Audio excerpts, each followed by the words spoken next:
1937 году корейцев депортировали в Казахстан.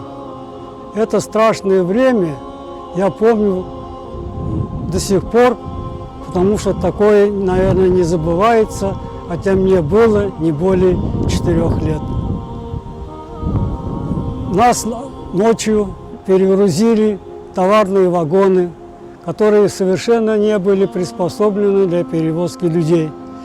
С Владивостока до Казахстана была очень длинная дорога.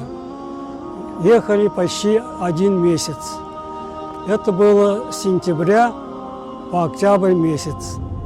На стоянках депортированных не выпускали, остановки делали где-нибудь в степи, и то на 5-10 минут. Люди даже по пути такого длинного ужасного условий погибали, еды не хватало, кормить по дороге никто не кормил, люди выживали сами за счет тех продуктов, которые успели забрать с собой. Умирали люди от болезни, от голода, но хоронить их не могли. Их просто оставляли по пути вдоль дороги и уезжали, ехали дальше. В Гудев, ныне Атырау, мы прибыли где-то в начале октября месяца. Мен қазақпын. Сендер кімсіңдер? Біз кәріспіз. Кәрістер? Біздің кішкентай баламыз бар еді. Көмектесіңіз.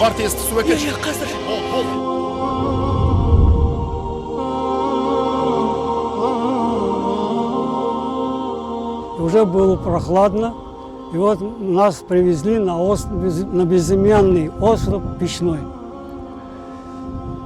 Там не было, значит, кругом была одна вода и камыш.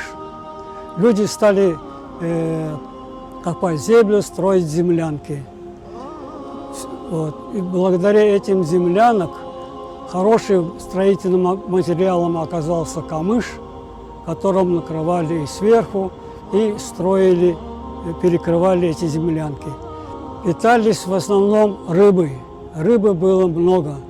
Там не было, там безлюдный был остров. Наша семья состояла мама, я и бабушка. Но с нами был дядя, родной брат мамы. Он очень много сделал для того, чтобы мы выжили. Нам не хватало еды, но казахский народ нам очень оказывал большое содействие. Он нам приносил и молоко, и курты, там, и арьяны, и даже крупы всякие разные. И благодаря их помощи мы, корейцы, выживали. Да, у них тоже было бедствие с этим делом. Потом не было работы, на работу не принимали. Но местное население тоже в этом показало очень большое содействие. Я помню, с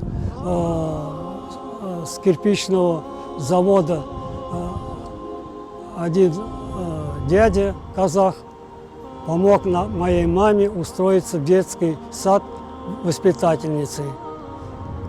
Вот. И с этого времени мы более-менее стали жить по-человечески. Нам местное население оказывало всяческую помощь и в питании, и в устройстве на работе, и об устройстве жилья.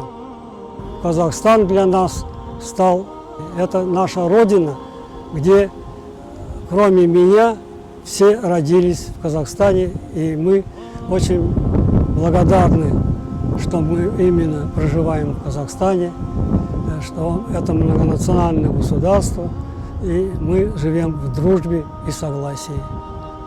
Я очень благодарен казахскому народу, который помог мне выжить.